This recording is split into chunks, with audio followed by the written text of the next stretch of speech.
Hey Logic users, this is going to be a tutorial on using and setting your pitch correction or auto tune in Logic Pro. So in this case, I'm looking at a track that I didn't make myself. In some cases, this might be you're doing a mixtape type of track, or maybe you got an instrumental from somebody else and it's all in one WAV file.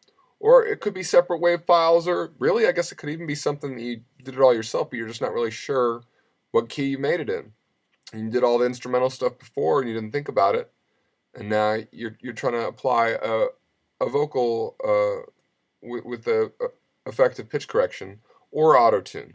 And this is going to work for either of them. In this case, I'm going to start off by using Logic's auto tune. So here I have my vocal and I have my preset compression and EQ that I decided to use. And I pulled up here. If you go through and you go pitch correction, gives you this.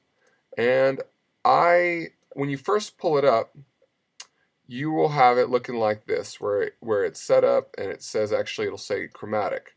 And if you have it all set that way, it's going to let all the notes through in the world. And most songs are going to be in a major or minor key that's only going to really want to let 7 different notes through. You see you've got all 12 here, and this is a pretty standard way to look at the music and to think about how it's going to work together. And if I didn't have a clue what notes to let through, I would go through and I would add a new software instrument. I actually already did it, and I chose this classic hip hop lead, which is a great lead instrument. And I'm going to play it using the automatic keyboard right here. I have a MIDI controller, but this is a simple way to look at it. You can see what I'm pressing. I'm going to compare, and I'm going to just have to use my ears. This is usually the best way to do it. The fastest way to do it. Instead of going through and saying, all right, major scale, does it work in C? Does it work in C sharp? Does it work in D? And going through all of those and seeing how off it is. It sounds awful because there's all these notes that aren't going to work. So instead, I'm not even going to pay any attention to the vocal for a minute. I'm just going to go ahead and mute it. And I'm going to play these notes through. The way I typically feel this out is I start with the first note, make sure I can hear it clearly enough compared to the instrumental, and then I just kind of work my way down. And you can tell which ones work and which ones don't.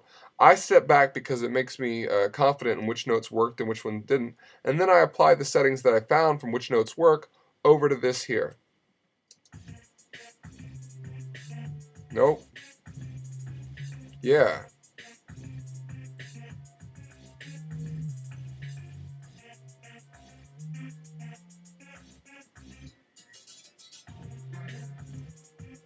Not the D.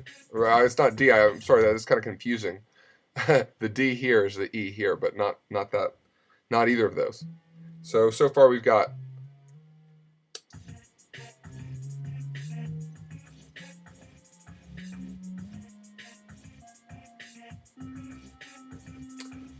and just knowing the patterns of music, I can already tell what I've got. So I can go through and I can see, all right, these are the notes that worked. And then when I listen to it, I can see if it actually makes sense. Did I actually do that right? Let's try it one more time.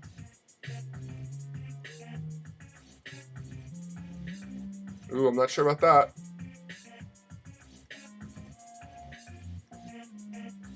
Yeah? That seems right. And then I usually start off when I'm applying pitch correction this way, even if I don't want it to be that crazy T-Pain style. A lot of times that's the best way to see if the notes work. When you're trying this out for somebody else, you're trying to move along quickly, do that and then decrease it to the extent that's possible. So I have it up all the way. I'm not worrying about detune, I'm not worrying about the octave reference, and I'm not really even worrying about what kind of scale it is because I just figured out all the notes that work anyway. I'm keeping the response up at 0, which is as high as it goes, because that means it's immediately kicking in, sort of a threshold, if you will. Don't know what to do when I'm up in the studio, I don't know what to do when I'm up in the studio. Might lose control. Don't know what to do when I'm up in the studio. Get down in the studio. Don't know what to do when I'm up in the studio. So this ridiculous hook that I have here going on a really awesome beat shows just what that's doing, because if I didn't have any of this here, don't know what to do when I'm up in the studio,